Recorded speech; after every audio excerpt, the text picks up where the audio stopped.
Hello बच्चा, आवाज आ रही है? आप लोगों को सुन पा रहे हैं? Yes sir. चलो बहुत अच्छा। तो लास्ट क्लास में हमने स्टार्ट किया था, आपको याद होगा, एक बहुत ही नई अच्छी पॉलिसी जिसका नाम था, पॉलिसी नहीं कह सकते इसको, हम एक स्कीम के तहत कह सकते हो, या अभी तो पॉलिसीज और आनी है हमारी। तो एनईपी 2020 और एनईपी 2020 और प्री प्राइमरी एजुकेशन की हम बात कर रहे थे कि भाई एनईपी 2020 और प्री प्राइमरी एजुकेशन के बारे में इन्होंने क्या क्या कहा है। तो उसके हमने ऑब्जेक्टिव्स पढ़ लिए थे, एम पढ़ लिए थे कि कैसे पढ़ाना है, एक्टिविटीज यूज करनी है बच्चों को, है ना। और 5+3+3+4 में जो 5 ईयर का जो इनिशियल है वो किसकी बात करता है? हमारी early childhood and career education की बात करता है। यानी कि जो एनईपी का जो पहला चैप्टर है हमारा, जो पहली जो मुख्य बातें की गई है वो किसके बारे में बात की गई है? अर्ली चाइल्डहुड कैरियर एजुकेशन की। वो एजुकेशन कैसी होनी चाहिए, क्या एम था हमारा, क्या टारगेट था हमारा, क्या बच्चों को क्वालिटी एजुकेशन दे, बच्चों के होलिस्टिक डेवलपमेंट करें। बच्चे के ब्रेन डेवलपमेंट होता है तो हम बच्चे को ब्रेन डेवलप करने के लिए अच्छा एनवायरनमेंट दे। इन सब के बारे में हमने बेसिक बात की थी लास्ट वीडियो के अंदर, लास्ट क्लास के अंदर। आज हम बात करेंगे कि जो ये बच्चे हैं, इन बच्चों का करिकुलम कैसा होना चाहिए, मतलब करिकुलम हम कैसा बनाएं जिससे कि इन बच्चों को अलग प्रकार का एक सीखने का अच्छा एनवायरनमेंट मिले, और इनको जो सिखाएं वो उनके जो सीखने में एक्टिविटीज यूज करते हैं वो उनके अकॉर्डिंग होनी चाहिए, है ना। तो आज हम बात करेंगे जो teaching of EVS, teaching of क्या नाम है आपका, ये जो ईसीसी एजुकेशन है, प्री प्राइमरी एजुकेशन है, उसका करिकुलम कैसा होना चाहिए अकॉर्डिंग टू द एनईपी। तो एनईपी के अकॉर्डिंग जो है करिकुलम कैसा होना चाहिए, तो आपको पता ही है, क्योंकि अभी तक किसी भी पॉलिसी में करिकुलम की बात नहीं की गई है कौन सी क्लास के बच्चों का? जो प्री प्राइमरी क्लास के बच्चे। अब ये तो ऑब्वियस सी बात है कि आपको पता ही है कि 0 से लेकर 6 साल के बच्चे हैं, मतलब 6 ईयर वाले बच्चे हैं। तो अभी तक कोई ऐसी करिकुलम फ्रेमवर्क इन बच्चों के लिए नहीं आया था। लेकिन 2020 की जो पॉलिसी आई, उन्होंने कहा भाई जो इन बच्चों को जो शिक्षा आप दोगे, एक तो पहली बात तो क्वालिटी एजुकेशन होनी चाहिए। दूसरी बात, इन बच्चों के लिए भी हम अलग से करिकुलम फ्रेमवर्क तैयार करेंगे कि इन बच्चों को हमें क्या पढ़ाना है, कैसे पढ़ाना है, या कौन सी एक्टिविटीज हमें कौन सी लेवल पे या कौन से ग्रेड पर करवानी है, ठीक है। तो करिकुलम बनाया जाएगा, और करिकुलम बनाने का काम किसने किसको दिया गया है? मैंने आपको लास्ट क्लास में डिस्कस किया था, अगर आपको याद होगा। ये काम दिया था किसने? एनसीईआरटी ने। एनसीईआरटी ने काम दिया है, किसको दिया है बच्चों? ये दिया है एनसीएफ को। तो एनसीएफ एक करिकुलम फ्रेमवर्क तैयार करेगी किन बच्चों के लिए? जो कि प्री प्राइमरी एजुकेशन है, एनईपी में जो है ये आएगा। एंड इसका नाम बेसिकली क्या होगा आपको बता, मैंने NCPF ECCE, है ना, ये आपको मैंने बताया था कि national curriculum pedagogical framework for early childhood and care education. तो इनके लिए एक फ्रेमवर्क तैयार करेगा, और जो कि टारगेट दिया गया है 2025 तक, क्योंकि अब नेक्स्ट मंथ ही, नेक्स्ट ईयर ही हमारा 2025 शुरू होने वाला है। तो करिकुलम बनाने का काम होगा, और करिकुलम कैसा बनेगा, कैसा क्या क्या चीजें होनी चाहिए उसके अंदर, इसकी भी एक बातचीत, जो एक ने गाइडलाइंस तैयार की है एनईपी ने, कि जो करिकुलम आप बनाओगे वो कैसा हो, वो उसमें क्या क्या चीजें हमें ऐड करनी है, क्या क्या चीजें जोड़नी है, इसके बाद बट ये बनाया जाएगा। और इसका ऑब्वियसली एक नाम होगा, जिसका नाम होगा NCPF ECCE के नाम से। इसका टारगेट 2025 का है। ये क्वेश्चन आपके एग्जाम में बन सकता है कि जो प्री प्राइमरी वाले बच्चों के लिए जो करिकुलम फ्रेमवर्क बनाया जा रहा है उसका नाम क्या है, उसे कब तक इसे हमें अचीव करने का है, कब तक बनाने का इसको टारगेट दिया गया है? तो 2025 का टारगेट दिया गया है, जो कि अगले साल ही आने वाला है। तो हो सकता है कि अलग अलग से आप बाल वाटिका या जो प्री प्राइमरी एजुकेशन की अलग से टीचर रिक्रूटमेंट को उसका अलग से करिकुलम तैयार किया जाए कि हमें बच्चों को क्या सिखाना है, क्या पढ़ाना है। तो इसमें बेसिकली क्या है, पहली बात तो करिकुलम जब हम बनाएंगे, ये जो एनसीएफ बनाएगा करिकुलम, क्या क्या बात को ध्यान में रखेगा, क्या क्या चीज इसमें ऐड करेगा, उसकी हम बात करते हैं। तो सबसे पहली बात तो देखो, करिकुलम जो बनाया जाएगा वो होना चाहिए फ्लेक्सिबल। देखो फ्लेक्सिबल तो मेरे ख्याल से हर एक करिकुलम होना चाहिए। फ्लेक्सिबल का मतलब होता है कि जिसमें अंदर हम चेंजेस कर सके। जैसे आपको पता ही है कि हर रोज कुछ ना कुछ एक्टिविटीज हम बदलते रहते हैं, कुछ एक्टिविटीज पुरानी चलती हुई आती है, उसको हमें चेंज करना होता है, क्योंकि एक्टिविटी हम एक ही तरह से कराएंगे ना बच्चों को, तो थोड़ा सा बच्चा एनवायरनमेंट जो है ना, थोड़ा सा क्या कह लो कि एक मोनोटोनस एनवायरनमेंट क्रिएट हो जाएगा। तो एक्टिविटीज जो हम ऑर्गेनाइज करते हैं, नए नए ऑब्जेक्टिव्स को ऐड करते हैं, नई नई चीजें ऐड करते हैं, नई नई एक्टिविटीज ऐड की जाती है। तो फ्लेक्सिबल होना चाहिए, जहाँ पे हम समय समय पर क्या कर सके, उसमें चेंज कर सके। फ्लेक्सिबिलिटी का मतलब यहाँ पे बेसिकली क्या है कि चीजें क्या होनी चाहिए, चेंजेबल होनी चाहिए, मतलब कुछ ना कुछ हम क्या करते रहे एक्टिविटी में, चेंज करते रहे, ऐसा हमें करना है। दूसरी बात, जो हम करिकुलम बनाएंगे उसमें प्ले एक्टिविटी होनी चाहिए, ये हमने पहले बात की, क्योंकि बच्चे छोटे हैं, खेल में ही सीख सकते हैं, और ये मारिया मोंटेसरी ने कहा है, ये आपको पता है कि बहुत पहले चाहे तो फ्रोबेल ने भी कहा है, तो प्ले एक्टिविटी होनी चाहिए, प्ले ही बेसिस पर सारा का सारा जो करिकुलम होगा हमारा बेस्ड होगा। एंड इंक्वायरी बेस्ड क्या नाम है आपका, वो होनी चाहिए, करिकुलम होना चाहिए। इंक्वायरी मतलब कि बच्चों को पूछने का मौका मिले, ऐसे कंटेंट हो, ऐसी चीजें हो, ऐसे विषय वस्तु हो जहाँ बच्चे को कुछ पूछने का, कुछ करने का, कुछ एक्सप्लोर करने का मौका मिले, इंक्वायरी करने का मौका मिले, ऐसा करिकुलम होना चाहिए। इसके अलावा छोटे मोटे नंबर्स सिखाए जाए बच्चों को, है ना, नंबर्स के नॉलेज मिले। और नंबर्स भी ना बच्चों ये रटवा के नहीं, रोट लर्निंग से नहीं, बच्चों को किसके द्वारा, एक्टिविटी के द्वारा सिखाए बच्चों को। जैसे टॉफी का मैंने एग्जाम्पल दिया था कि 2 टॉफी आपके पास है, आपके दोस्त के पास 2 टॉफी हैं, तो आपके पास अगर वो 2 टॉफी आप ले ले तो कितनी टॉफियां आपके पास हो गई, है ना। एक केक है, उसके 4 टुकड़े किए गए, सबको एक एक दिया गया, है ना, और एक दो क्या नाम है आपका, एक ने दूसरे को दे दिया तो उसका कितने रहेगा, तो ऐसे कुछ एक्टिविटीज हम ऑर्गेनाइज कर सकते हैं, ठीक है। इसके अलावा काउंटिंग सिखाई जाएगी बच्चों को, वो भी एक्टिविटीज के माध्यम से, है ना, काउंटिंग सिखाई जाएगी बच्चों को। पजल्स सिखाए जाएंगे, पजल्स कैसे सॉल्व किए जाते हैं, है ना, तो ये एग्जांपल होंगे सकते हैं बच्चों।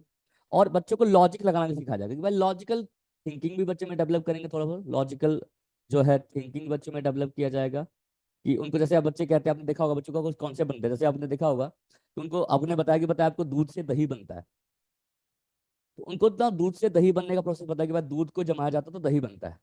तो बच्चा मान लो कि दही खा रहा है एक दिन, तो अब दही थोड़ी सी ना क्या हो गया कि उसने ज्यादा मतलब ज्यादा एक्स्ट्रा हो गई है, तो वही कहता है कि भाई दही मैंने बहुत खा लिया, अब ऐसा करो उसको दोबारा से दूध बना दो। तो बच्चे को ये बताना है हमें कि भाई ऐसा नहीं हो सकता, या उसको हम एक्टिविटी के माध्यम से बताएंगे भाई ऐसा नहीं होता कि जब दूध से दही बन जाए, दही से दोबारा से दूध बन जाए, ऐसा पॉसिबल नहीं है। तो उसको हम बताएंगे, बस बताएंगे कैसे, उसकी खुद की थिंकिंग में। सोचो अगर दूध दोबारा से दही ना बन पाया, दही जो है दूध ना बन पाया, मतलब कि आप उसको एक्टिविटीज के बेसिस पर या उसको कुछ सोचने का मौका दोगे, लॉजिक थिंकिंग बताओगे कि भाई लॉजिकल क्या है, लॉजिक क्या होता है बच्चों, कैसे हम चीजों को समझते सीखते हैं।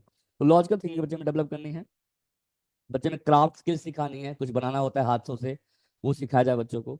बच्चों को क्या नाम है, ड्राइंग सिखाई जाए, ये सब चीजें कराई जाएंगी बच्चों। ड्राइंग सिखाया जाए, ड्राइंग करना सिखाया जाएगा बच्चों को कि ड्राइंग कैसे किया जाता है। ड्रामा, जैसे छोटे मोटे ड्रामा बच्चे रोल प्ले टाइप के करवाते हैं, तो ड्रामा प्ले करना सिखाया जाएगा, बच्चे एक्ट करना सीखेंगे इससे। इसके अलावा बच्चों को म्यूजिकल नॉलेज, आपने मतलब बच्चों को देखा होगा, बच्चे सिंगिंग बहुत ज्यादा अच्छे करते हैं, बच्चों जो 6 साल के नहीं बच्चे गुनगुनाते रहते हैं, हमने देखा, तो म्यूजिक की समझ थोड़ी सी हम डेवलप कर सकते हैं बच्चों में, और बच्चा इसमें इंटरेस्ट भी लेता है। और बच्चों को मूवमेंट, शरीर की जो बॉडी मूवमेंट होती है, जैसे आपने देखा होगा ना कि बॉडी के कैसे मूवमेंट कराए जाते हैं, लेफ्ट राइट कैसे किया जाता है, तो बॉडी का जो एक स्किल होता है वो हम डेवलप करें, तो ऐसा करिकुलम होना चाहिए जो कि बच्चों में ड्रामा, थिंकिंग, क्राफ्ट, ड्राइंग, इन सब की नॉलेज दे, है ना। ऐसा ना हो कि रटने वाली चीजें हो, और ये सारा काम जो हम कराएंगे बच्चों को वो एक्टिविटी के माध्यम से कराया जाएगा, ठीक है। और देखिए ये जो भी करिकुलम बनाया जाएगा, हालांकि ये 2 पार्ट में होगा बच्चों। ये सारा करिकुलम जो होगा 2 पार्ट में बनाया जाएगा। एक पार्ट जो होगा, एक करिकुलम जो होगा यानी कि 2 पार्ट्स में हम करिकुलम को बनाएंगे। और एक पार्ट होगा किसके लिए, एक पार्ट होगा हमारा जो कि 0 से लेकर 3 साल के बच्चे हैं, 3 साल तक जो बच्चे हैं वो इसमें आ जाएंगे, तो इनके लिए अलग करिकुलम तैयार किया जाएगा।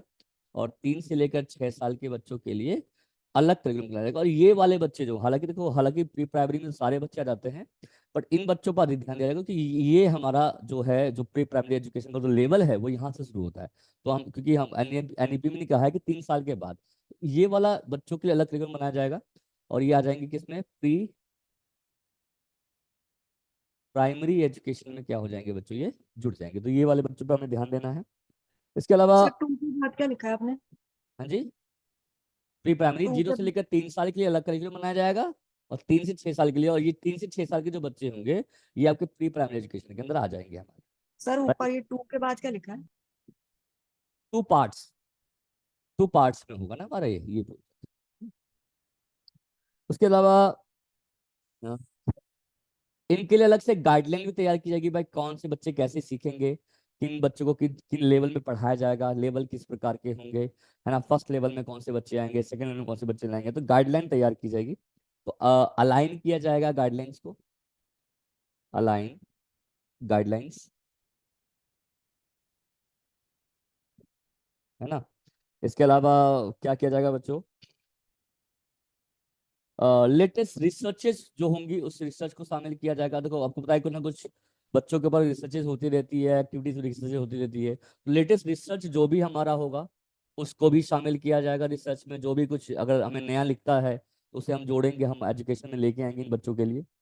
और नेशनल और इंटरनेशनल प्रैक्टिसेस के बारे में बात की जाएगी। मतलब कि अगर देश में कुछ अच्छा हो रहा है प्री प्राइमरी एजुकेशन के बारे में, या इंटरनेशनली कुछ अच्छा हो रहा है, इंटरनेशनल जो प्रैक्टिसेस है, प्रैक्टिसेस मतलब होता है कि कुछ अच्छा चल रहा है, कुछ नई नई पॉलिसी, नई नई चीजें आ रही हैं, जो कुछ नया एक्टिविटी आ रहा है, उसे हम अडॉप्ट करें, इसे हम मतलब अपने एक्टिविटीज में शामिल करें, ऐसा करें। तो नेशनल में जो पूरे देश में जो भी कुछ अच्छा हो रहा है प्री प्राइमरी एजुकेशन पर, या इंटरनेशनली को भी कोई अच्छा हो रहा है, तो उसको हम अपने एजुकेशन में शामिल करेंगे, ऐसा कहा गया इस गाइडलाइन के अंदर। ठीक है, कहीं भी कुछ अच्छा हो रहा है, इवन और क्या करेंगे बच्चों, ईसीसी इन्वॉल्व आर्ट स्टोरीज।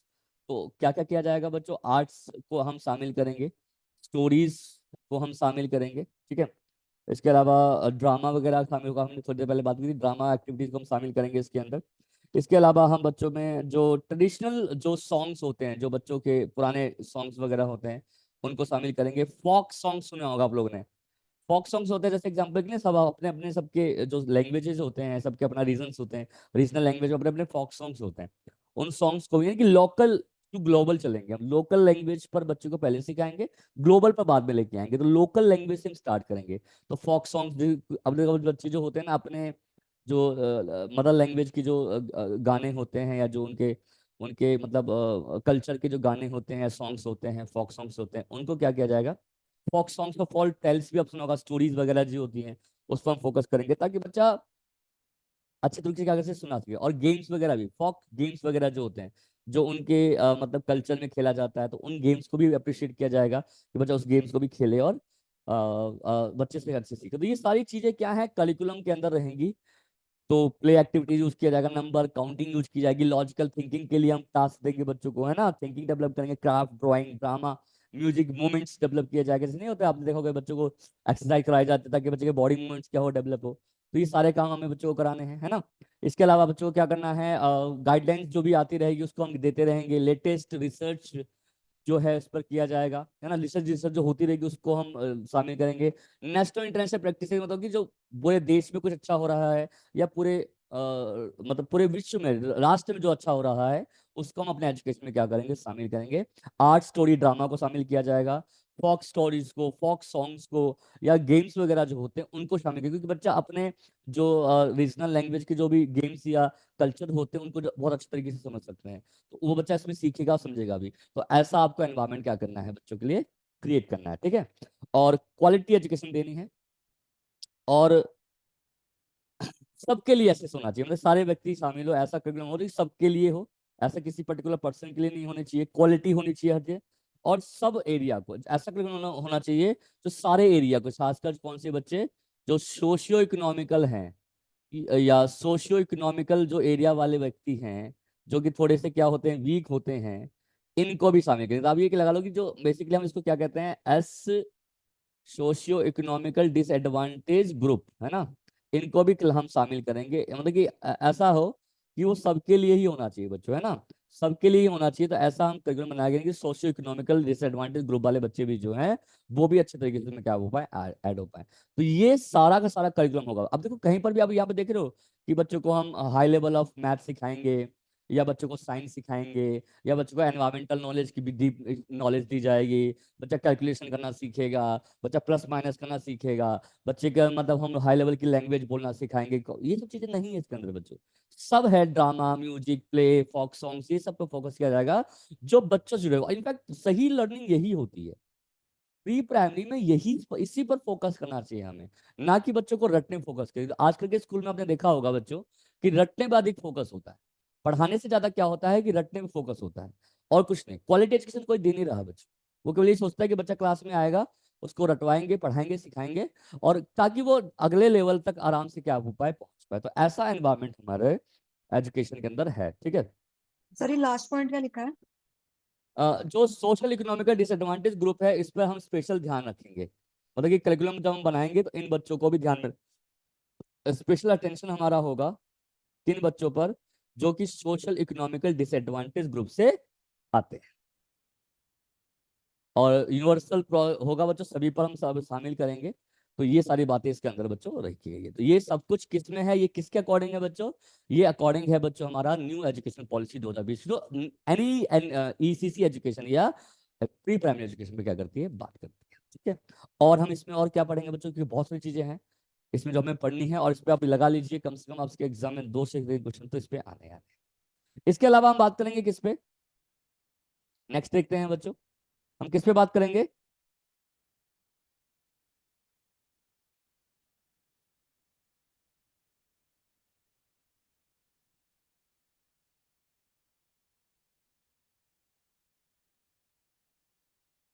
ठीक है, अब हम बात करेंगे नेक्स्ट, इंफ्रास्ट्रक्चर कैसा होना चाहिए, मतलब जो इंफ्रास्ट्रक्चर होता है वो जो स्कूल की जो बिल्डिंग वगैरह होती है, ये जो खेलने के सामान वगैरह होते हैं, जो मतलब चेयर्स वगैरह, जो भी इंफ्रास्ट्रक्चर है, बिल्डिंग है, इसको बोलते हैं। तो इंफ्रास्ट्रक्चर कैसा होना चाहिए, है ना, ये कैसा होना चाहिए अकॉर्डिंग टू एनईपी 2020।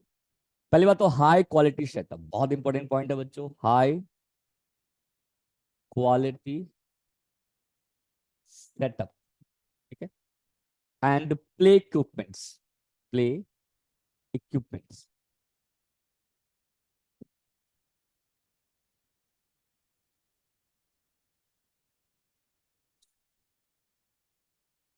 क्या हुआ इसका मतलब, कि हाई क्वालिटी से मतलब कि जो इंफ्रास्ट्रक्चर प्रॉपर अच्छी हो, प्रॉपर बिल्डिंग अच्छी हो, क्लासरूम प्रॉपर हो, डेकोरेटेड हो, प्रॉपर प्रॉपर चेयर रखी हुई हो बच्चों के लिए, रंग बिरंगी चीजें हों, मतलब लाइक क्या नाम है आपका, डिजाइनिंग होनी चाहिए, पिक्चर्स होनी चाहिए क्लासरूम के, तो सेटअप जो है ना वो क्वालिटी वाली होनी चाहिए। ऐसा नहीं कि आप छोटे मोटा सा रूम बना दिया, 2-4 कुर्सियां डाल दी, चेयर डाल दी, है ना, ऐसा कुछ है नहीं।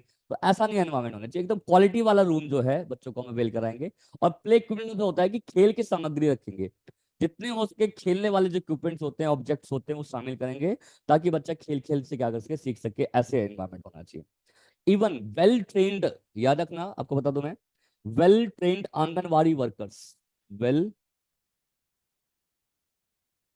ट्रेन्ड आंगनवाड़ी वर्कर्स, आपको मैं बता दूं, अ,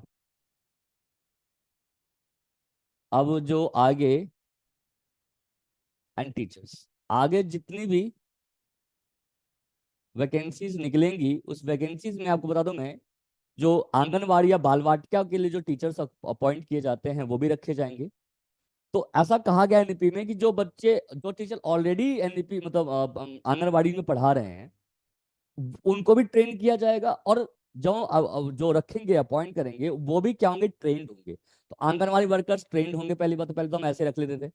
और टीचर्स जो कि अगर नए रखे हैं तो ट्रेंड रखेंगे रखेंगे, ऑब्वियसली उनका अभी एक तरह का पहले टेस्ट होगा, उनकी भी मतलब पहले हम जज करेंगे तो भी रखेंगे। या ऑलरेडी जो काम कर रहे हैं उनकी भी एक तरह से क्या होगी बच्चों, उसको ट्रेनिंग दी जाएगी, वेल ट्रेन करेंगे, और ताकि वो अच्छे तरीके से शिक्षा से डील कर सके। ठीक है, ये बात बहुत इंपॉर्टेंट है, याद रखना।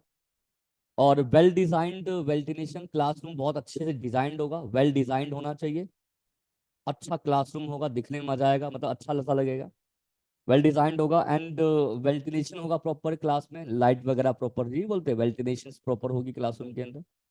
इसके अलावा चाइल्ड फ्रेंडली एनवायरनमेंट होगा, मतलब बच्चों के अनुसार चीजें चलेंगी, और बच्चों से खेल, चाइल्ड फ्रेंडली मतलब कि बच्चों से संबंधित जो चीजें होती है क्लासरूम के अंदर वो रखे जाएंगे, ताकि बच्चे क्या करें, उसके साथ अपने आप को इंगेज कर लें। ठीक है, उसके बाद activities,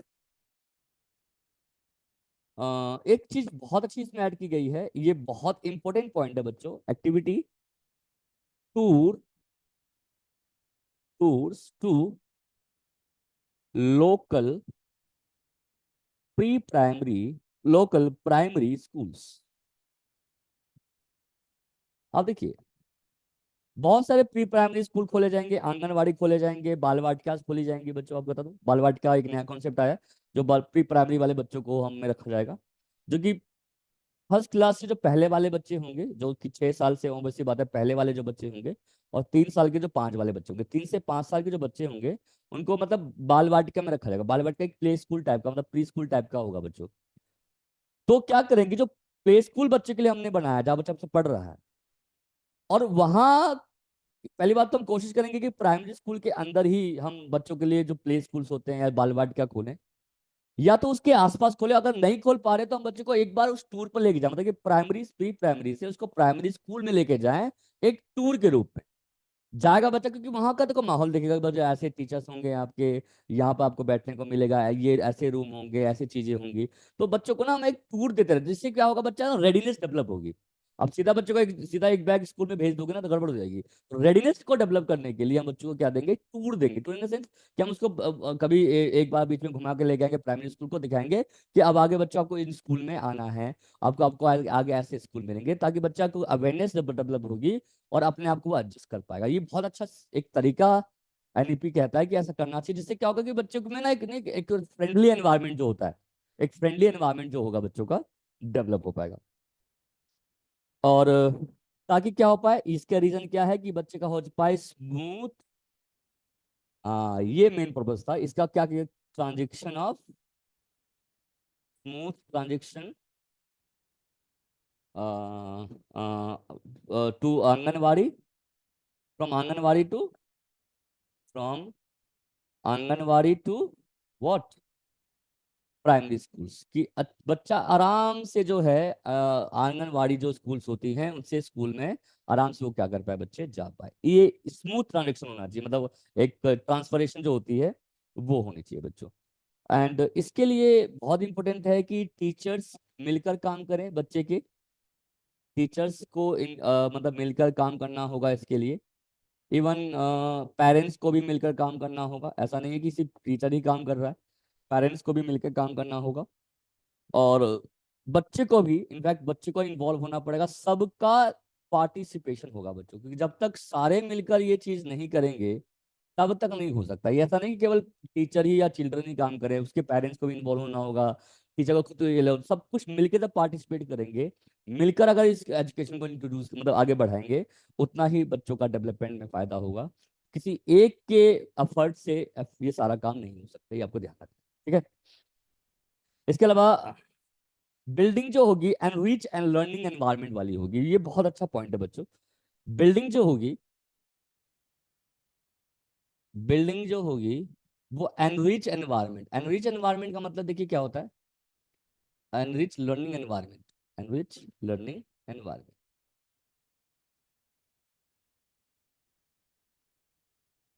learning environment. Enrich learning environment का मतलब होता है कि मतलब बिल्डिंग को ही ना हम ऐसे डेकोरेट करेंगे जिससे बच्चा है ना अलग अलग बिल्डिंग को ऐसे टूल यूज करेंगे। मतलब बिल्डिंग का हमने देखा होगा बच्चों, बहुत सारे बिल्डिंग में क्या होता है स्कूल्स के अंदर, उस बिल्डिंग के ऊपर ही कलरफुल चीजें लगी रहती है, पिक्चर्स लगी रहती है, गिनतियां लिखी रहती हैं, टेबल्स लिखे रहते हैं, आपने देखा होगा। तो बिल्डिंग को ही ना हम टीचिंग एड बना के रहेंगे, तो मतलब कि बच्चे को ना कुछ अलग टीचिंग एड का यूज नहीं, बिल्डिंग से ही बच्चा क्या करेगा, सीख लेगा। हालांकि इसको ना एक टर्म यूज की जाती है इसके लिए, इसको कहा जाता है बाला।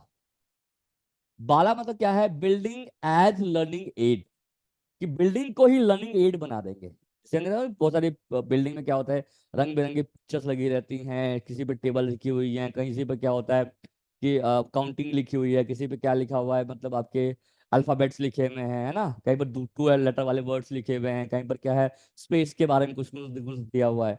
तो बिल्डिंग को ही हम ना एड बनाएंगे, तो इससे बच्चों को क्या मिलेगा, एक रिच एनवायरमेंट, एनरिच एनवायरमेंट होगा बच्चों। तो बिल्डिंग को एनरिच लर्निंग एनवायरनमेंट हम तैयार करने की कोशिश करें, बिल्डिंग को एक लर्निंग रिसोर्स के रूप में, लर्निंग कहते हैं लर्निंग एक टूल्स के रूप में हम, या एड के रूप में हम क्या करेंगे, इसका यूज करेंगे। तो ये बहुत अच्छा एफर्ट है बच्चों, कि अलग टूल यूज नहीं करना, बिल्डिंग को हम टूल बना देंगे बच्चों, जिससे बच्चे आराम से सीख पाएंगे, समझ पाएंगे, ठीक है। और अच्छे से डिजाइन करेंगे एक्टिविटीज को, और हर बच्चे को एक क्लासरूम में क्या करेंगे बच्चों, इन्वॉल्व करने की कोशिश करेंगे। इन सब तरीके से क्या होगा कि बच्चा इन्वॉल्व होगा, बच्चा थोड़ा सा डेकोरेट लग रखेगा अपने आप को, बच्चा क्लास के अंदर अच्छे से शामिल हो पाएगा, सारे काम जो होंगे बच्चों अच्छे से हो पाएंगे, ठीक है। इंफ्रास्ट्रक्चर कैसा होना चाहिए, आई होप कि ये आपको समझ में आ गया होगा। आगे हम बात करते हैं बाल वाटिका। अब देखो, मैं आपको अभी पहले थोड़े पहले कहा था कि भाई अब ना कुछ बाल वाटिका खोले जाएंगे। अब आपको पता है बाल वाटिका की वैकेंसी भी होगी। बाल वाटिका क्या है, पहली बात, बाल वाटिका ना एक ब्रिज होगा, ब्रिज मतलब ब्रिज होगा। ब्रिज क्या होता है पता है आपको बच्चों, जैसे मान लो कि आपको, मैंने आपको कहा था कि 5 साल की एजुकेशन होगी, 5 साल का हमारा प्री प्राइमरी एजुकेशन। इसमें क्या क्या होगा, first year nursery, second year junior kindergarten होता है। जो थर्ड ईयर जो तीसरा साल होगा वो सीनियर किंडरगार्टन होगा।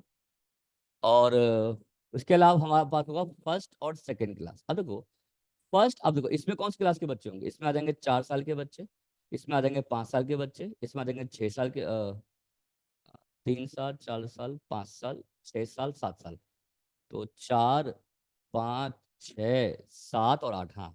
तो अब देखिए जो फर्स्ट जो क्लास होगी ना, फर्स्ट क्लास की जो पहले, फर्स्ट क्लास से जस्ट पहले वाला जो क्लास होगा, और जूनियर के बाद ये फर्स्ट और ये जो सेकंड लेवल है उसके बाद वाला जो, यानी कि जो ये वाला लेवल है, ये वाला जो लेवल होगा ये बाल वाटिका वाला लेवल कहलाएगा, यानी कि प्री स्कूल ही होगा एक तरह का वो, जो कि क्या कहलाएगा, बाल वाटिका कहलाएगा। यानी कि ये भी लगा लो कि इससे एक से पहले वाले जितनी भी क्लासेस होंगी वो बाल वाटिका में आ जाएगा। बाल वाटिका एक तरह का प्ले स्कूल टाइप का ही होगा बच्चों, जो कि बच्चों को ना बाल वाटिका से मतलब आंगनवाड़ी से फर्स्ट क्लास को लेके जाएगा। तो फर्स्ट क्लास मतलब कि आंगनवाड़ी से बच्चा फर्स्ट क्लास में कैसे जाएगा, एक ब्रिज होते हुए जाएगी। वो ब्रिज कौन सी होगी बच्चों, बाल वाटिका वाली होगी। तो बाल वाटिका के स्कूल भी खुले जाएंगे। बाल वाटिका और कुछ नहीं है बच्चों, ये एक तरह का प्ले स्कूल है। और ये कौन सी एज तक के बच्चों के लिए होगा, ये होगा 3 से लेकर जो 5 साल के बच्चे होंगे, 6 साल से पहले वाले जो बच्चे होंगे, 5 साल के जो बच्चे टाइप होंगे, ये बच्चे किस में आ जाएंगे, आपके बाल वाटिका में। तो बाल वाटिका और कुछ नहीं है बच्चों, एक तरह का प्ले स्कूल टाइप का जो है ये आपका रखा गया है। तो 5 साल से पहले वाले बच्चे हो जाएंगे, यानी कि 5 साल तक के बच्चे को मिल सकते, तो 3 से लेकर 5 साल के जो बच्चे होंगे वो बाल वाटिका के अंदर हमारे आ जाएंगे, ठीक है। अब इन बच्चों के लिए क्या होगा, पहली बात तो ऑब्वियसली बात है कि इनके लिए ऑब्वियसली बात है कि ईसीसी एजुकेशन में आ गए तो इनके लिए क्वालिटी एजुकेशन दी जाएगी। क्वालिटी एजुकेशन इनके लिए होगा, इंफ्रास्ट्रक्चर सब कुछ जैसे अब इन्हें पढ़ा हमने सब कुछ क्वालिटी एजुकेशन होगी इन बच्चों के लिए। दूसरी बात, फोकस करेंगे बच्चे के होलिस्टिक डेवलपमेंट पर। होलिस्टिक की मैंने अभी बात की थी बच्चों कि इन बच्चों के लिए होलिस्टिक डेवलपमेंट होगा। होलिस्टिक मतलब होता है कि सारे एरिया जैसे फिजिकल, कॉग्निटिव, सोशल, इमोशन, सारे एरिया को हम टारगेट करेंगे इसके अंदर, ठीक है। मतलब सारा डेवलपमेंट बच्चों का किया जाएगा। इवन बच्चों को हम इसमें किस तरीके से पढ़ाएंगे, ओनली प्ले बेस्ड एक्टिविटीज, ये बात हम पहले ही बोल चुके हैं। प्ले बेस्ड एक्टिविटीज होंगी, क्योंकि ये एक तरह का क्या है, प्ले स्कूल टाइप का ही है, प्री प्राइमरी स्कूल के अंदर आ जाता है बच्चों, क्योंकि फर्स्ट क्लास से पहले वाली स्टेज है। तो हम इसको एक्टिविटीज कराएंगे, और इनको पढ़ाने का जो माध्यम होगा, याद रखना बहुत इंपॉर्टेंट है, वो होगा हमारा मदर लैंग्वेज। आपको बता दूं मैं, इवन प्राइमरी क्लास तक की बात की गई है कि प्राइमरी क्लास जैसे 5 क्लास थी ना हमारी बच्चों, थर्ड फोर्थ और फिफ्थ क्लास प्राइमरी क्लास तक, तो मदर लैंग्वेज होगी। तो मदर लैंग्वेज में ही बच्चे को सिखाया जाएगा, याद रखना। और कोई लैंग्वेज हम यूज नहीं करेंगे। बच्चे का जो मदर लैंग्वेज है, बच्चे की जो मातृभाषा होगी, उसी में इनकी शिक्षा होगी, ठीक है।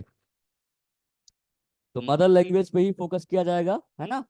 और कोई वो नहीं होगा बच्चों, मातृभाषा में ही सिखाया जाएगा। एनपी कहती है कि इन बच्चों की जो शिक्षा होगी मातृभाषा में ही होनी चाहिए। प्ले बेस्ड एक्ट होगी बच्चों, एक्टिविटीज होगा, हैंड्स ऑन एक्टिविटीज लाइक, तो एक्टिविटीज बेस्ड लर्निंग ही कराई जाएगी इन बच्चों को। एक्टिविटीज का अधिक से अधिक प्रयोग करेंगे सिखाने के लिए। रटवाने पर कम फोकस होगा, रटने पर कम फोकस होगा। और इन बच्चों के लिए जैसे ये थे पहले आंगनवाड़ी वाले वर्कर ही इनको पढ़ाया करते थे, तो आंगनवाड़ी के वर्कर ही इनको पढ़ाएंगे, जो आंगनवाड़ी में टीचर लगे हुए हैं। पर उन टीचर को किया जाएगा ट्रेन, अभी हमने थोड़ी पहले बात की थी, पर जो ट्रेन टीचर रखे जाएंगे। अब जो ट्रेनिंग होगी, याद रखना, जो मान लो कि पहले से ही आंगनवाड़ी में लगे हुए, ध्यान दो यहाँ पर, पहले से ही आंगनवाड़ी में एज ए टीचर आप लगे हुए हो, और आप ना 10+2 पास हो चुके हो, ध्यान देना, 10+2 पास होकर आप जो हो वहां पर आंगनवाड़ी में पढ़ा रहे हो, है ना। तो जो 10+2 पास कर चुके हैं इन बच्चे, ये जो टीचर होंगे, इनको ना 6 मंथ का, याद रखना, एक सर्टिफिकेट कोर्स करना होगा। सर्टिफिकेट कोर्स करना पड़ेगा, तो ये ट्रेनिंग कोर्स होगा एक तरह का, जो कि ऑनलाइन मोड पर होगी। ऑनलाइन मतलब कि आप घर पे बैठे बैठे कोर्स, क्योंकि आप ऑलरेडी पढ़ा रहे हो, तो ऑनलाइन ही आपको ट्रेनिंग लेनी पड़ेगी, ठीक है। जो जनरली क्लस्टर्स होते हैं ना, क्लस्टर्स हमारे जो एक रीजन्स होते हैं, उन रीजन के कुछ ऑफिस वो होंगे, ऑनलाइन वो क्लास प्रोवाइड करेंगे आपको। कुछ वर्कर्स होंगे जो आपको कल ऑनलाइन क्लास प्रोवाइड करेंगे, और ये सर्टिफिकेट आपको 6 मंथ का मिलेगा। 6 मंथ के बाद आपको सर्टिफिकेट दे दिया जाएगा कि आपने 6 मंथ कोर्स किया। अब इससे जो नीचे, जैसे 10 12वीं क्लास के नीचे, 10+2 क्या होता है, 12 क्लास। अब 12 क्लास के जो नीचे होंगे, इससे जो लोअर होंगे, यानी कि जो 8वीं 10वीं पास करके लगे हुए हैं, इनके लिए क्या होगा, 1 साल का डिप्लोमा कोर्स, मतलब कि 1 ईयर क्या होगा बच्चों, डिप्लोमा कोर्स इनके लिए रखा जाएगा। तो ध्यान रखना, ये बहुत इंपॉर्टेंट पॉइंट मैं बता रहा हूँ। 10+2 पास करके जो टीचर्स लगे हुए हैं उनके लिए 6 मंथ का सर्टिफिकेट कोर्स होगा, और जो लोअर है, इनसे लोअर मतलब कि जो 12वीं क्लास से कम वाले होंगे उनको 1 साल का डिप्लोमा कोर्स करना पड़ेगा। और ये सारा कोर्स जो है, याद रखना, क्या होगा बच्चों, ऑनलाइन मोड पर होगा। क्योंकि ऑलरेडी आप टीचर बने हुए हो, स्कूल में पढ़ा रहे हो, तो आपको उतना टाइम तो नहीं होगा कि आप जाके फेस टू फेस क्लास ले पाओ। तो ऑनलाइन ट्रेनिंग होगी बच्चों, ऑनलाइन ट्रेनिंग ली जाएगी। लेकिन मंथ में एक बार आपको जो है फिजिकली अपीयर होना पड़ेगा असेसमेंट के लिए। फिजिकली क्या होना पड़ेगा आपको, अपीयर होना पड़ेगा फॉर असेसमेंट। मतलब कि आप जो जिस सेंटर, जो आपको सेंटर दिया गया है, आपको एक क्लस्टर सेंटर के थ्रू ये क्लासेस दी जाएंगी ऑनलाइन मोड पर। तो आपको मंथ में एक बार क्या करना पड़ेगा, फिजिकली आपको जाना पड़ेगा, ताकि वो असेस कर पाए कि आपने कितना सीखा है। तो हो सकता है महीने में आपको एक दिन बुलाना पड़े, बुला सकता है वो, ताकि आप जाकर वहां पर क्या कर सको, वो कर सको, ठीक है। और क्या करेगा और क्या फोकस होगा इसमें बच्चों, मैंने बात की थी यहाँ पर कि ये कोर्स होगा बच्चों, इसके बाद फोकस क्या होगा, किसके ऊपर अभी हमने बात की थी, क्वालिटी एजुकेशन का। और ये जो टीचर है क्या सिखाएंगे बेसिकली, और क्या सिखाएंगे, वो सिखाएंगे भाई, इनको कुछ नहीं करना है। पहली बात तो अर्ली लिटरेसी। अर्ली लिटरेसी वही होता है हल्का फुल्का पढ़ना लिखना सिखाना एक्टिविटी के माध्यम से। एंड न्यूमरेसी, न्यूमरेसी का मतलब ये हमने बता की थी, न्यूमरेसी का मतलब होता है थोड़ा बहुत मैथ के कैलकुलेशन जोड़ घटा बच्चा कर ले। और लिटरेसी मतलब होता है हल्का फुल्का बच्चे को पढ़ना लिखना 5वीं क्लास तक, कि बच्चा वर्ड्स को पढ़ ले, सेंटेंस को पढ़ना सीख जाए, और थोड़ी बहुत उसको प्लस माइनस की नॉलेज भी मिल जाए। ये बच्चे को सिखाना है, यानी कि क्वालिटी डेवलप करनी है। और क्या कहा गया था, और फोकस और किस पर होगा, हेल्थ चेकअप। याद रखना, इन बच्चों का प्रॉपर हेल्थ चेकअप भी कराया जाएगा। हेल्थ चेकअप होगा इन बच्चों का प्रॉपरली। जैसे कोई डिसेबिलिटी होगी ना, डिसेबिलिटी पता लग जाएगी, तो अर्ली इंटरवेंशन कर लेंगे बच्चे का, पता लगा लेंगे। और साथ साथ में इनको ग्रोथ मॉनिटरिंग, कि भाई बच्चे में कितना ग्रोथ हो रहा है वो भी चेक किया जाएगा। ग्रोथ मॉनिटरिंग की जाएगी कि बच्चे कितना अच्छा ग्रोथ कर रहे हैं, है ना।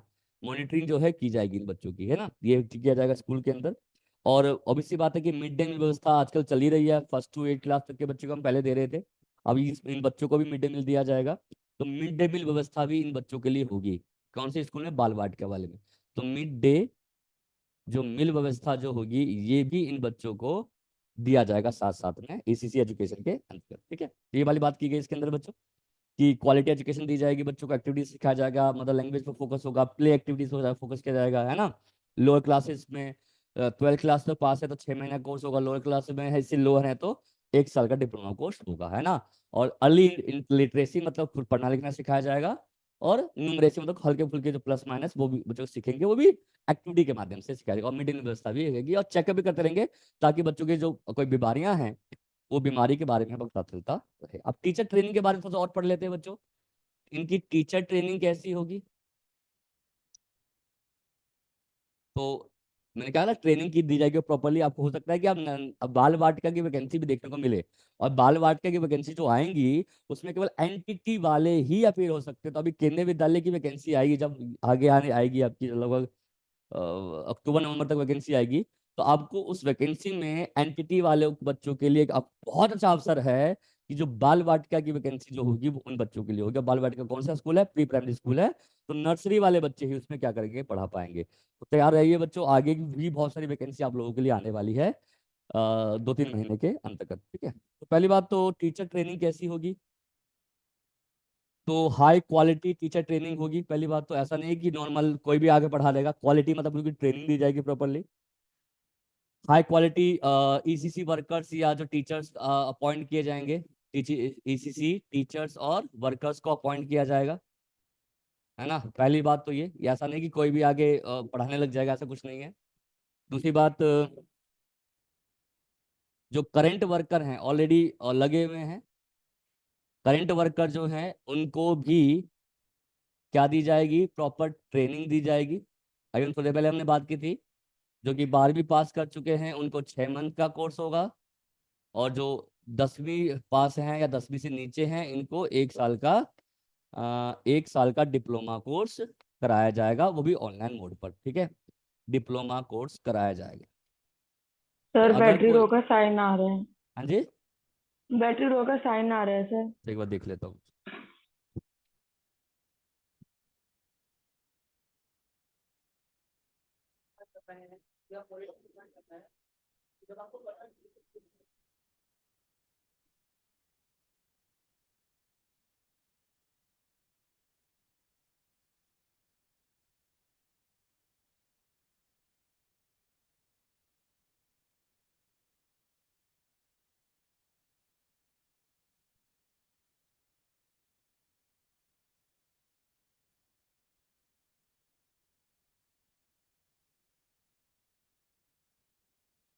ठीक है, आगे बढ़े।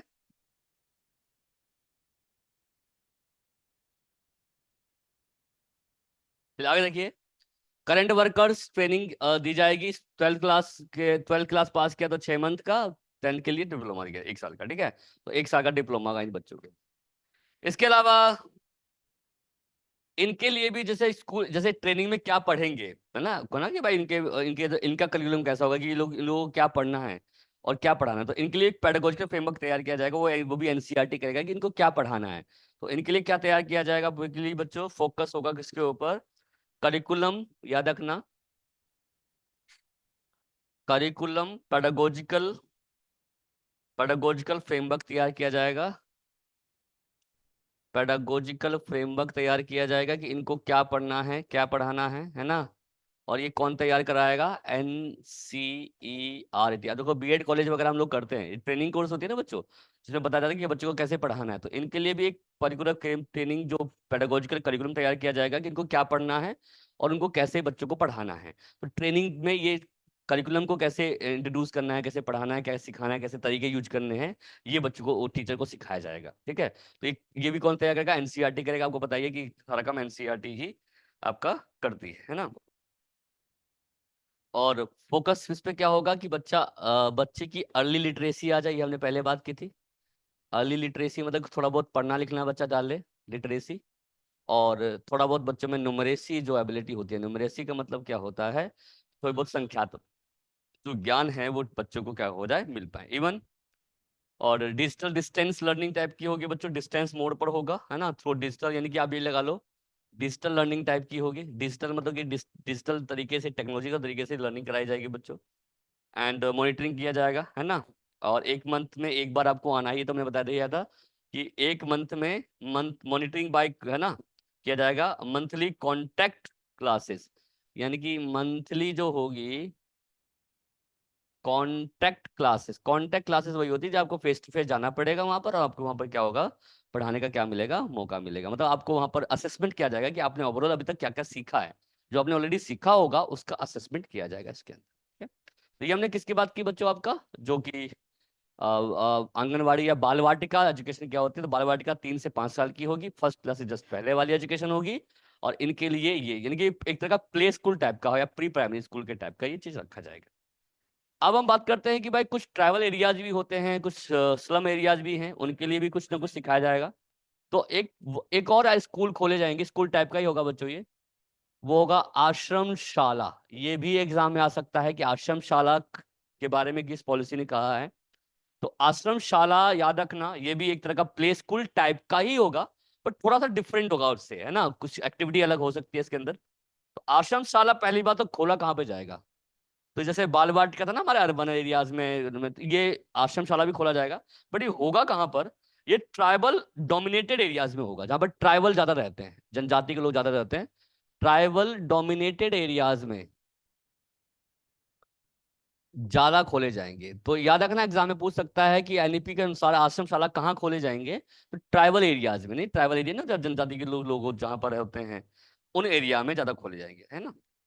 और एक अल्टरनेटिव स्कूल टाइप का होगा, मतलब कि जैसा स्कूल होता है वैसा तो नहीं होगा। अल्टरनेटिव स्कूल का मतलब होता है कि जहाँ पर अलग चीजें होंगी, कुछ चीजें डिफरेंट होगी, कुछ वहाँ की लोकल चीजों को भी ऐड किया जाएगा, कुछ वहाँ के कल्चर को ऐड किया जाएगा। तो अल्टरनेटिव स्कूल टाइप के होंगे, कुछ ना कुछ अलग चीजें इसके अंदर रखी जाएंगी। और है ना, इसकी जो इनका लिए कौन सा करिकुलम तैयार करना है, इनको कैसे पढ़ाया जाएगा, करिकुलम कैसा होगा इनका, है ना, पेडागोजिकल तरीके कैसे यूज किए जाएंगे, ये जो डिसाइड करेगा, ये करेगा कौन, एचआरडी। एचआरडी होता है ह्यूमन रिसोर्स एंड डेवलपमेंट का काम होगा ये। ये डिसाइड करेगी इन बच्चों का कैरिकुलम कैसा होगा, क्या हम पढ़ाएंगे, क्या बच्चे इससे सीखेंगे। तो ये किसका काम होगा, एचआरडी का काम होगा। इससे पहले हमने क्या पढ़ा था, याद की यहाँ पे, याद कीजिए, यहाँ पे किसका काम था, एनसीईआरटी का। जो पेडागोजी बनाएगी, फ्रेमवर्क तैयार, करिकुलम फ्रेमवर्क तैयार करेगी, वो एनसीईआरटी करेगी। बट जो अक्षरशाला है, इसकी कौन तैयार कराएगा, एचआरडी। एचआरडी मतलब क्या होता है, इस एचआरडी की देखरेख में करिकुलम तैयार किया जाएगा। एचआरडी मतलब कि ह्यूमन रिसोर्स एंड डेवलपमेंट के अंडर ये आपका आएगा, ठीक है। इसके अलावा इसको देखरेख के लिए और कौन कौन काम करेगा, एचआरडी तो काम करेगी करेगी, ऊपर से WCD का नाम सुना होगा, वुमेन एंड चाइल्ड डेवलपमेंट। एक नहीं ऑर्गेनाइजेशन होती है वुमेन एंड चाइल्ड डेवलपमेंट, जो कि बच्चों के देखरेख के बारे में सोचता है, वुमेन के देखरेख के बारे में सोचता है। ये वाली जो वो होगी सोसाइटी होगी, वो काम करेगी इन बच्चों के लिए। एक होगी society HFW, home and family welfare, ऐसा कुछ है बच्चों, हाउस एंड फैमिली वेलफेयर कुछ नाम का एक ऑर्गेनाइजेशन होगी, ये भी काम करेगी। ये सब मिलकर काम करेगी इन बच्चों के एजुकेशन के लिए। और जो ट्राइबल एरिया, जो ट्राइबल अफेयर्स होते हैं, जो ट्राइबल के जो नहीं ऑर्गेनाइजेशन होती है, वो भी जो है मिलकर, ये सब मिलकर इन बच्चों की, इन जो आश्रमशाला या ट्राइबल एरिया में जो बच्चे पढ़ रहे हैं, उनके एजुकेशन पे क्या करेगी, बात करेगी, ठीक है। इसके अलावा स्पेशल जॉइंट टास्क फोर्स होगा, मतलब ये सब मिलके ना, स्पेशल जॉइंट टास्क फोर्स, मतलब कि एक अलग से टास्क फोर्स बनाई जाएगी, एक गठन किया जाएगा। इसमें कुछ एचआरडी के लोग भी होंगे, कुछ WCD के लोग भी होंगे, कुछ HFW के भी होंगे, कुछ ट्राइबल, सबको मिलाकर एक टास्क फोर्स तैयार किया जाएगा। जब भी इनको नीड होगी, किसी प्रकार की चेंज की नीड, किसी प्रकार के एजुकेशन, किसी प्रकार के चेंजेस की, तो वो ये कर लोग कर पाएंगे। तो ये सारी बातें इसके अंदर हैं। तो ये था आपका आश्रमशाला। तो यहाँ पर आपका जो ECC एजुकेशन है आपका, ये कंप्लीट हो गया। बाल वाटिका पर एक क्वेश्चन जरूर आना है। ये बाल वाटिका एक स्कीम भी है, ये हम पढ़ेंगे अभी जब हम स्कीम्स वगैरह पढ़ेंगे, है ना, आंगनवाड़ी बाल वाटिका क्या क्या होता है बच्चों, तो ये अलग से भी आएगा। तो यहाँ पर स्कीम रिपोर्ट वाला जो प्रोसेस था, रिपोर्ट जो हम पढ़ रहे थे, रिपोर्ट हमारा क्या हो गया बच्चों, कंप्लीट हो गया। अब जो नेक्स्ट जो क्लास होगी, उसमें हम बात करेंगे कौन कौन सी पॉलिसीज बनाई गई हैं इन बच्चों के लिए, पॉलिसी एंड स्कीम्स कौन कौन सी हैं, है ना। जैसे अभी हम ICDS क्या होता है ना, उसके बाद सोशल वेलफेयर, ना ना, सोशल डेवलपमेंट वेलफेयर बोर्ड था ना एक बच्चों, उसके बारे में बात करेंगे। तो ICDS क्या है, आंगनवाड़ी कौन सी स्कीम में आती है, बालवाड़ी कौन सी स्कीम में आती है, तो इन सब के बारे में हम बात करेंगे पॉलिसी एंड स्कीम्स में। पॉलिसी स्कीम्स को अगर हम कंप्लीट कर लेंगे, तो लगभग आपका एंटिटी का कोर्स कंप्लीट हो जाएगा। उसके बाद केवल आपका मेंटल हेल्थ या कहते हैं चाइल्ड राइट्स, ये रह जाएगा बस खाली। तो दो तीन चीजें और रह गई हैं बच्चों, तो लगभग हमने चीजें निपटा ली हैं इसके अंदर, मतलब है ना। ये पॉलिसी, हालांकि इसमें टाइम लगेगा थोड़ा सा, क्योंकि इसमें पॉलिसी स्कीम बहुत सारी है, वो हमें पढ़नी पड़ेगी। तो रिपोर्ट्स हमने कंप्लीट कर ली है, कमीशन कंप्लीट कर लिए हैं। अगली क्लास जो होगी पॉलिसी एंड स्कीम्स पर होगी, ठीक है। तो यहाँ तक तो आई होप कि आपको समझ में आ गया होगा। अब ये जो पॉलिसी हमने पढ़ी है यहाँ पर, ठीक है, पॉलिसी जो हमने पढ़ी है यहाँ पर, ये सारी चीजें याद रखना। ये जो पॉलिसीज मैंने, अब ये जो भी चीजें मतलब स्कीम्स मैंने आपको पढ़ाई है, रिपोर्ट जो मैंने आपको पढ़ाई है अभी तक, ये सारा एग्जाम में आएगा। और खासकर NEP की जो रिपोर्ट है, ये तो बहुत ही इंपॉर्टेंट है बच्चों। इस पर आप देख सकते हैं, देखना आप लोग बच्चों, कम से कम 3 से 4 क्वेश्चन केवल NEP पे पूछे जाएंगे, ठीक है।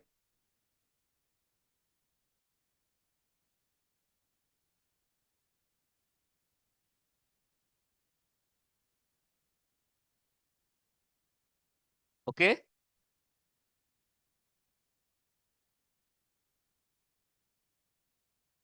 ठीक है बच्चों, मिलते हैं फिर नेक्स्ट क्लास में, ठीक है। और नेक्स्ट क्लास में फिर हम पॉलिसी और स्कीम्स के बारे में बात करेंगे।